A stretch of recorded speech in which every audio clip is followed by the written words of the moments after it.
नमस्कार विद्यार्थी मित्र हो, कशा आहात तुम्ही सर्वजण? मस्त ना, मजेत ना?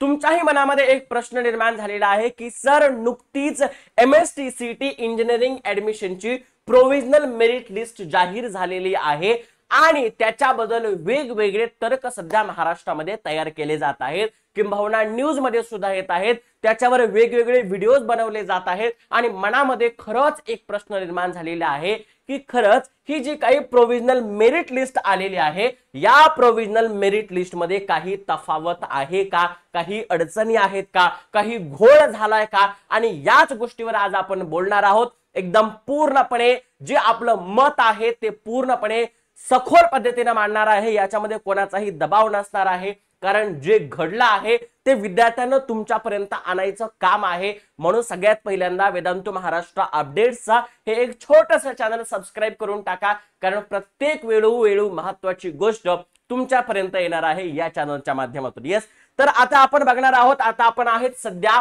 MSTCTच्या इंजिनिअरिंगच्या वेबसाईटवर, जिथे आपल्याला BTech ची प्रोव्हिजनल मेरिट लिस्ट सुद्धा जाहीर झालेली आहे. पण प्रश्न असा आहे की बऱ्याच लोकांनी या MSTCTच्या प्रोव्हिजनल मेरिट लिस्टवर प्रश्न विचारले होते आणि त्याच्यावर कुठेतरी फ्रॉड झाला आहे, घोळ झाला आहे, अशा पद्धतीच्या कॉमेंट्स केल्या होत्या. आता या कॉमेंट्सवर MSTCT आणि CET सेलचं काय म्हणणं आहे हे सुद्धा त्यांनी न्यूजच्या माध्यमातून सांगितलेलं आहे. आता आपल्याकडे एक कटआउट आहे, ते कटआउट मी तुम्हाला दाखवतो. सकाळ पेपरचा आहे, 21 तारखेचा आहे, कालचा आहे. मात्र काल काही कारणामुळे आपण व्हिडिओ घेऊन आलो नव्हतो, मात्र आज हीच गोष्ट आपण डिस्कशन करणार आहोत. बघा, थंबनेल असा आहे किंवा टायटल असं आहे की CET परीक्षेतील पर्सेंटाईल मध्ये गैरप्रकार क्वेश्चन मार्क झाला आहे की झाला नाही. बरोबर आहे. खासगी क्लास चालकांचा आरोप CET सेलने फेटाळलेले आहेत. बघा, आता आपण पूर्णपणे बघणार आहोत. राज्य CET सेल कडून मे महिन्यात घेण्यात आलेल्या अभियांत्रिकी प्रवेशाच्या MSTCT परीक्षेतील तात्पुरत्या गुणवत्ता यादीत गैरप्रकार झाल्याची संशय खासगी क्लास चालकांनी व्यक्त केला आहे.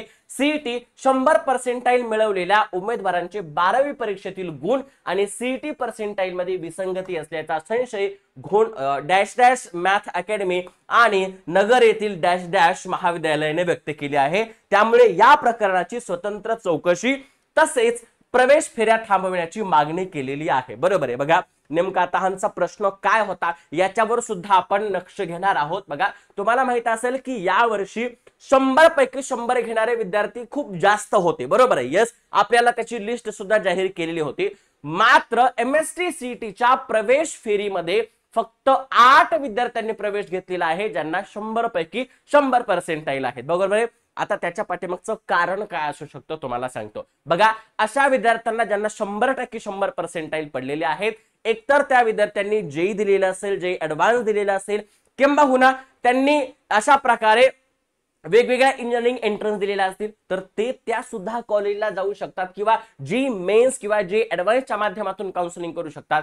त्याच्यामुळे किंबहुना त्या विद्यार्थ्यांचा आकडा हा त्या 8 विद्यार्थ्यांमध्ये कमी आलेला आहे. आणि म्हणून हे मूळतः चुकीचं आहे की खूप सगळे विद्यार्थी 100 पर्सेंटाईल वाले होते, पण फक्त कस काय 8 विद्यार्थ्यांनी ऍडमिशन घेतला, म्हणजे खऱ्या अर्थाने याला कुठेही मूळ नाहीये, हे इथं स्पष्ट होतंय. दुसरी गोष्ट, 12वीतील गणित विज्ञान विषयात अत्यंत कमकुवत असलेल्या विद्यार्थ्यांना CETत 100 पर्सेंटाईल मिळाल्याने यावर संशय घेण्यात आलेला आहे. बघा, सगळ्यात महत्वाची गोष्ट, सगळ्यांना माहिती आहे की बोर्ड हा पेपर पॅटर्न वेगळा असतो, CETचा पेपर पॅटर्न हा वेगळा असतो. बरोबर आहे. येस, त्याच्यामुळे आपल्याला खूप सब्जेक्टिव्ह लिहावं लागतं, इथं आपल्याला MCQ करावं लागते. त्याच्यामुळे दोन्ही परीक्षांचा कुठेच कसलाच ताळमेळ बसत नाही, लक्षात ठेवा. आणि त्याच्यामुळे जरी या माणसांनी किंवा या लोकांनी जरी MSTCTवर हरकत घेतलेली असेल, तर त्याला कुठेही धागा दोरा नाही, हे इथं स्पष्ट होतंय. बघा, नंतर तसेच CETतील पर्सेंटाईल प्रकरणात गैरप्रकार झाल्याचा आरोप करण्याचा एक व्हिडिओही समाज माध्यमावर प्रसारित झाला आहे. त्याची CET सेलने तात्काळ दखल घेतली असून त्यावर स्पष्टीकरण जारी केलेले आहे. चुकीच्या माहितीवर आधारित व्हिडिओ जारी करणाऱ्यावर कायदेशीर कारवाई करण्याचा इशाराही देण्यात आला आहे. त्याच्यामुळे लक्षात ठेवा, असा व्हिडिओ जर तुमच्यापर्यंत पोहोचत असेल, जर अशी दिशाभूल तुमची सुद्धा केली जात असेल, तुम्हाला सुद्धा गुमराह केलं जात असेल, तर या गोष्टींपासून लक्ष ठेवा, या गोष्टींवर विश्वास ठेवू नका. दोन्ही परीक्षेत उत्तम गुण. सीईटीच्या तात्पुरत्या यादीत 22 जणांना 100% मिळाले असून त्यातील 8 जणांना कॅप प्रक्रियेसाठी अर्ज केलेला आहे. उर्वरित 14 जणांनी IIT नीटच्या माध्यमातून प्रवेश घेतला आहे. त्यामुळे अधिक पर्सेंटाईल मिळालेले उमेदवार जेईई सीईटी या दोन्ही परीक्षांमध्ये अव्वल होते. त्यातील काही उमेदवारांना जेईई मेन्स मध्ये 95% मिळाले आहेत. तरी दुसरीकडे सीईटीत कमी पर्सेंटाईल मिळाल्याचे स्पष्टीकरण सीईटी सेलने दिलेले आहे. बरोबर आहे. त्याच्यामुळे जर सीईटी सेलवर कोणी खासगी क्लास संचालक किंवा कोणत्या संस्था जर आरोप करत असतील तर त्या आरोपांना कुठेही थारा दिलेला नाही. लक्षात ठेवा, खूप कॉमन गोष्ट आहे.